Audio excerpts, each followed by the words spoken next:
Moses and Aaron. The people quarreled with Moses and said, "If only we had perished when our brothers perished before the Lord. Why have you brought the Lord's assembly into this wilderness for us and our livestock to die here? Why have you led us up from Egypt to bring us to this evil place?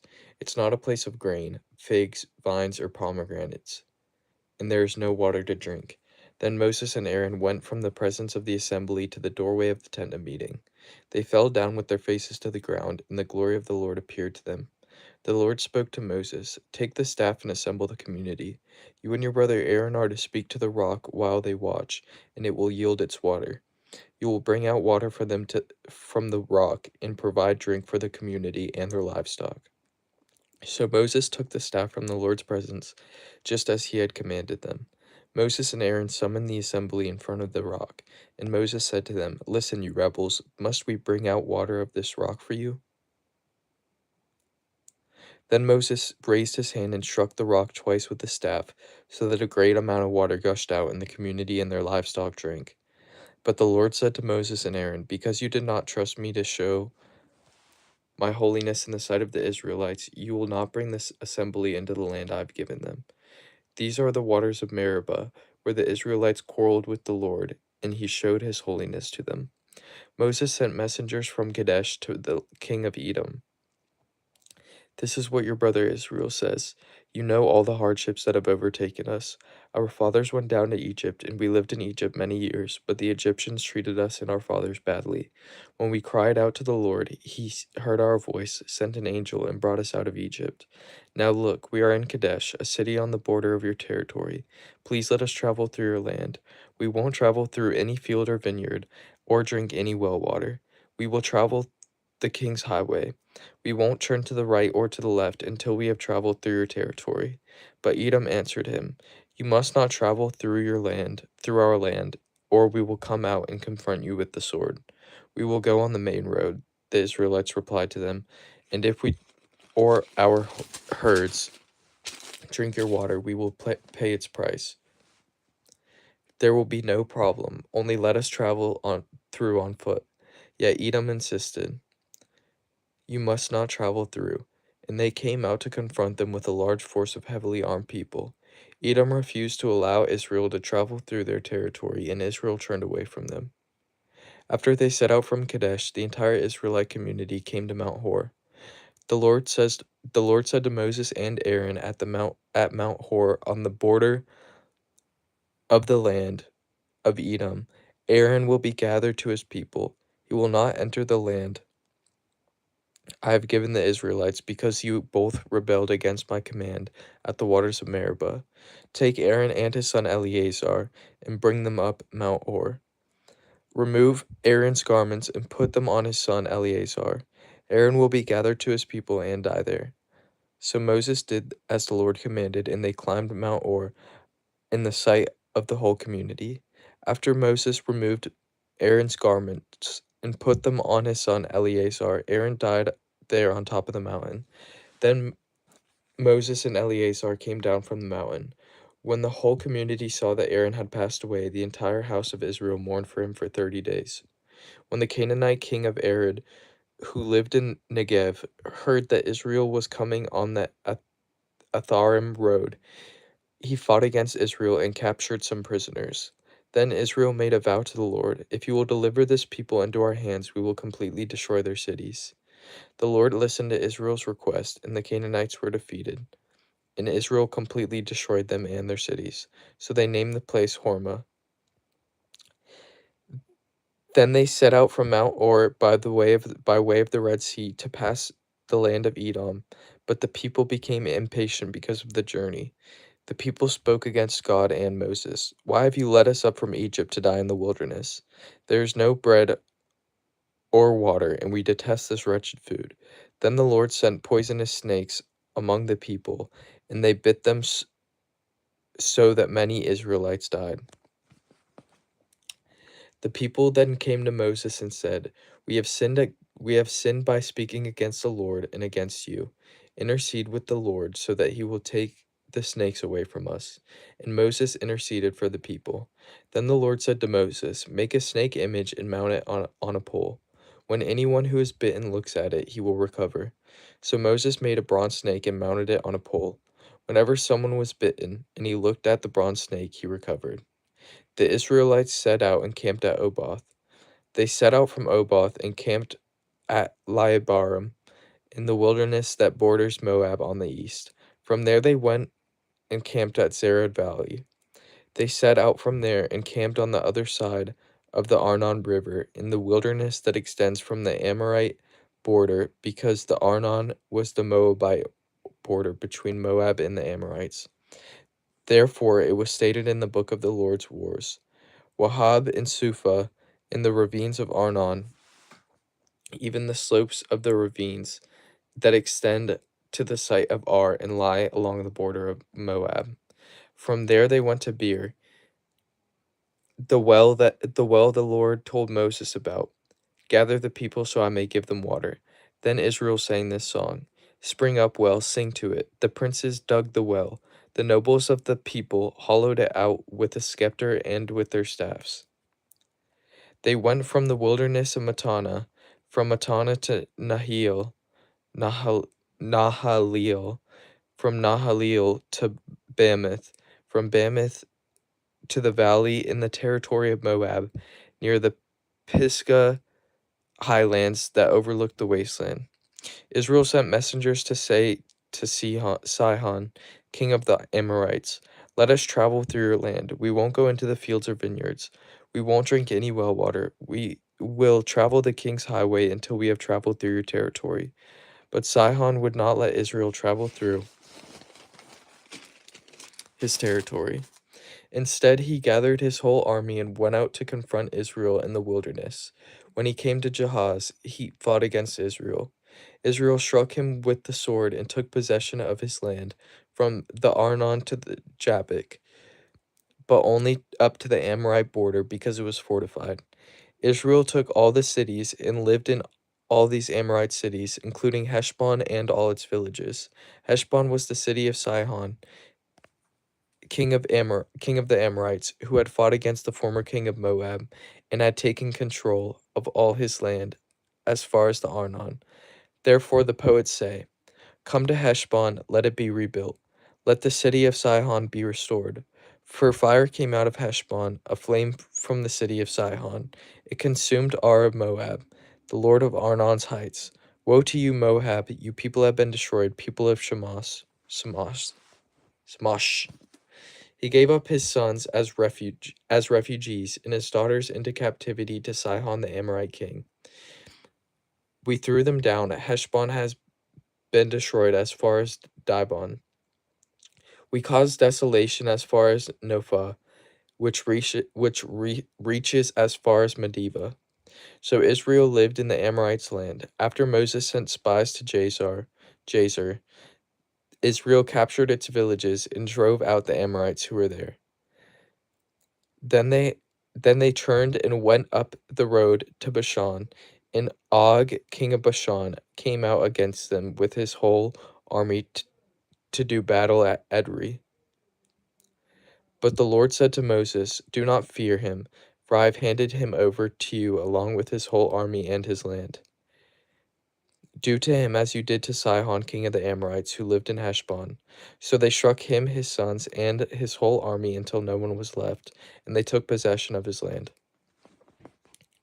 The Israelites traveled on and camped in the plains of Moab near the Jordan across from Jericho.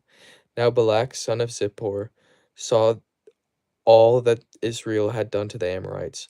Moab was terrified of the people because they were numerous, and Moab dreaded the Israelites. So the Moabites said to the elders of Midian, "This horde will devour everything around us like an ox eats up the green plants in the field." Since Balak, son of Zippor, was Moab's king at the time, he sent messengers at Balaam, son of Beor, at Pethor, which is by the Euphrates in the land of his people. Balak said to him, "Look, a people has come out of Egypt. They cover the surface of the land and are living right across from me. Please come and put a curse on these people for me, because they are more powerful than I am.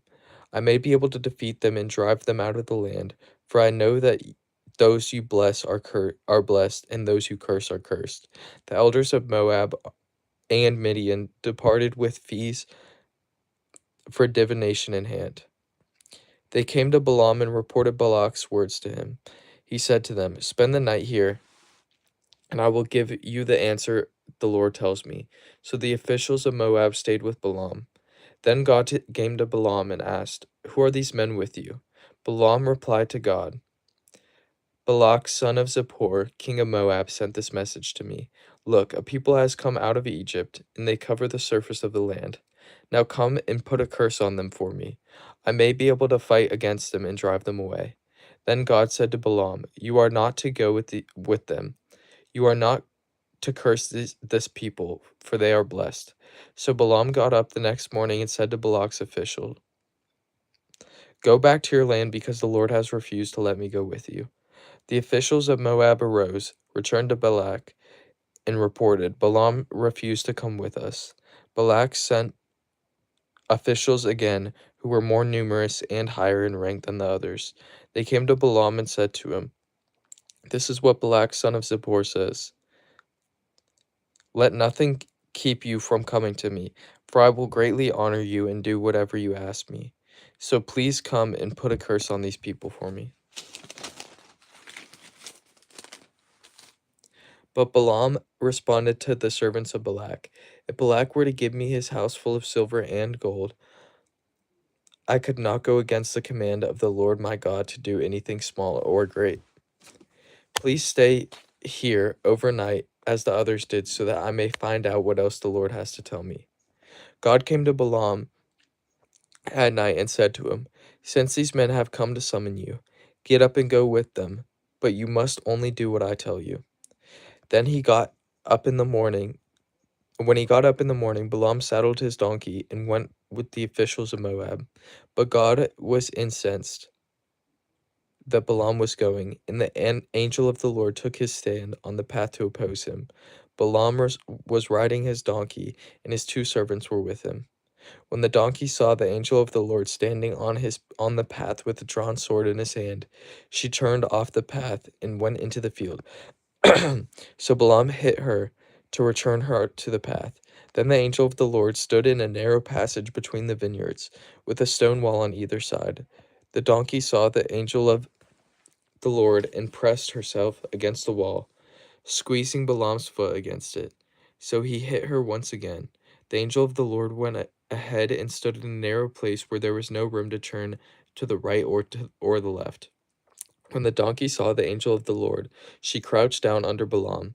So he became furious and beat the donkey with his stick. Then the Lord opened the donkey's mouth, and she asked Balaam, "What have I done to you that you have beaten me these 3 times?" Balaam answered the donkey, "You made me look like a fool. If I had a sword in my hand, I'd kill you now." But the donkey said, "Am I not the donkey you've ridden all your life until today? Have I ever treated you this way before?" "No," he replied. Then the Lord opened Balaam's eyes, and he saw the angel of the Lord standing in his path with a drawn sword in his hand. Balaam knelt and bowed with his face to the ground. The angel of the Lord asked him, "Why have you beaten your donkey these 3 times?" "Look, I came out to oppose you, because what you are doing is evil in my sight. The donkey saw me and turned away from me these 3 times. If she had not turned away from me, I would have killed you by now and let her live." Balaam said to the angel of the Lord, "I have sinned, for I did not know that you were standing in the path to confront me. And now, if it's evil in your sight, I will go back." Then the angel of the Lord said to Balaam, "Go with the men, but you are to say only what I tell you." So Balaam went with Balak's officials. When Balak heard that Balaam was coming, he went out to meet him at the Moabite city on the Arnon border, at the edge of his territory. Balak asked Balaam, "Did I not send you urgent summons? Why didn't you come to me? Am I really not able to reward you?" Balaam said to him, "Look, I have come to you, but can I have anything I want? I must speak only the message God puts in my mouth." So Balaam went with Balak, and they came to Kiriath Huzoth. Balak sacrificed cattle and sheep, and sent for Balaam and the officials who were with him. In the morning, Balak took Balaam and brought him to Bamoth Baal. From there, he saw the outskirts of the people's camp. Then Balaam said to Balak, "Build me 7 altars here, and prepare 7 bulls and 7 rams for me." So Balak did as Balaam directed, and they offered a bull and a ram on each altar. Balaam said to Balak, "Stay here by your burnt offering while I am gone. Maybe the Lord will meet with me. I will tell you whatever he reveals to me." So he went to a barren hill. God met with him, and Balaam said to him, "I have arranged 7 altars and offered a bull and a ram on each altar." Then the Lord put a message in Balaam's mouth and said, "Return to Balak and say what I tell you." So he returned to Balak, who was standing there by his burnt offering with all the officials of Moab. Balaam proclaimed his poem. Balak brought me from Aram, the king of Moab from the eastern mountains. Come, put a curse on Jacob for me. Come, denounce Israel. How can I curse someone God has not cursed? How can I denounce someone the Lord has not denounced? I see them from the top of rocky cliffs, and I watch them from the hills. There is a people living alone. It does not consider itself among the nations. Who has counted the dust of Jacob, or numbered the dust clouds of Israel? Let me die the death of the upright. Let the end of my life be like theirs. What have you done to me? Balak asked Balaam. I brought you to curse my enemies, but look, you have only blessed them. He answered, Shouldn't I say exactly what the Lord puts in my mouth? Then Balak said to him, Please come with me to another place where you can see them. You will only see the outskirts of their camp. You won't see all of them. From there, put a curse on them for me. So Balak took him to Lookout Field on top of Pisgah, built 7 altars, and offered a bull and a ram on each altar. Balaam said to Balak, Stay here by your burnt offering while I seek the Lord over there. The Lord met with Balaam and put a message in his mouth. Then he said, Return to Balak and say what I tell you. So he returned to Balak, who was standing there by his burnt offering with the officials of Moab. Balak asked him, What did the Lord say? Balaam proclaimed his poem. Balak, get up and listen. Son of Zippor, pay attention to what I say. God is not a man who lies, or a son of man who changes his mind. Does he speak and not act, or promise and not fulfill? I have indeed received a command to bless. Since he has blessed, I cannot change it. He considers no disaster for Jacob. He sees no trouble for Israel. The Lord their God is with them, and there is rejoicing over the king among them. God brought them out of Egypt. He is like the horns of a wild ox for them. There is no magic curse against Jacob and no divination against Israel. It will now be said about Jacob and Israel, what great things God has done. A people rise up like a lioness. They rouse themselves like a lion. They will not lie down until they devour the prey and drink the blood of the slain. Then Balak told Balaam, Don't curse them and don't bless them. But Balaam answered him, Didn't I tell you whatever the Lord says I must do? Again Balak said to Balaam, Please come. I will take you to another place. Maybe it will be agreeable to God that you can put a curse on them for me there. So Balak took Balaam to the top of Peor, which overlooks the wasteland. Balaam told Balak, Build me 7 altars here and prepare 7 bulls and 7 rams for me. So Balak did as Balaam said and offered a bull and a ram on each altar. Since Balaam saw that it pleased the Lord to bless Israel, he did not go to seek omens as on previous occasions, but turned toward the wilderness. When Balaam looked up and saw Israel encamped tribe by tribe, the Spirit of God came on him, and he proclaimed his poem. The oracle of Balaam, son of Beor, the oracle of the man whose eyes are opened, the oracle of one who hears the sayings of God, who sees a vision from the Almighty, who falls into a trance with his eyes uncovered. How beautiful are your tents, Jacob!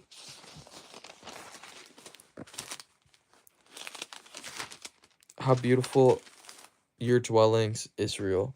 They stretch out like river valleys, like gardens beside a stream, like aloes the Lord has planted, like cedars beside the water. Water will flow from his buckets, and his seed will be by abundant water. His king will be greater than Agag, and his kingdom will be exalted. God brought him out of Egypt. He is like the thorns of a wild ox for them. He will feed on enemy nations and gnaw their bones. He will strike them with his arrows. He crouches, he lies down like a lion or lioness. Who dares to rouse him? Those who bless him, those who bless you will be blessed, and those who curse you will be cursed. Then Balak became furious with Balaam, struck his hands together, and said to him, I summoned you to put a curse on my enemies, but instead you have blessed them these 3 times. Now go to your home.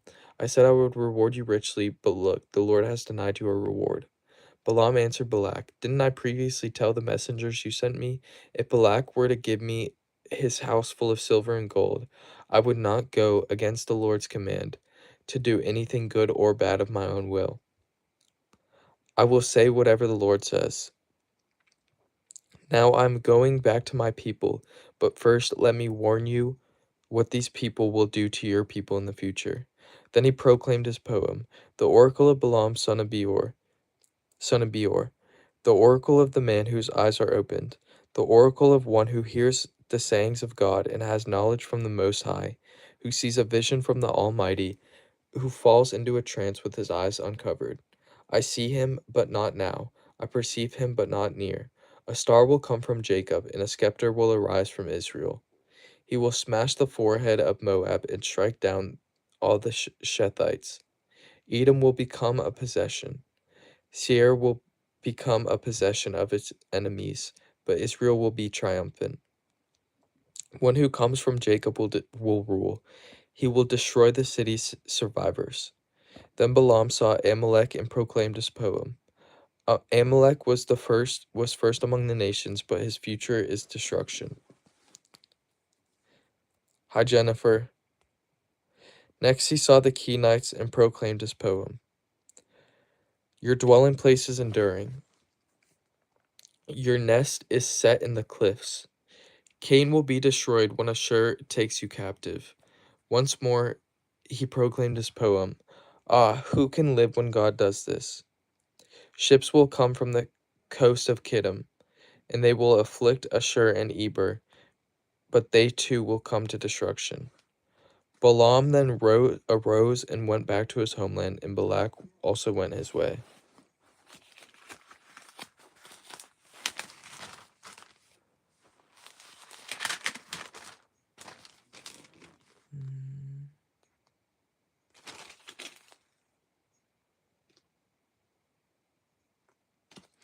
All right, thank you guys for tuning in.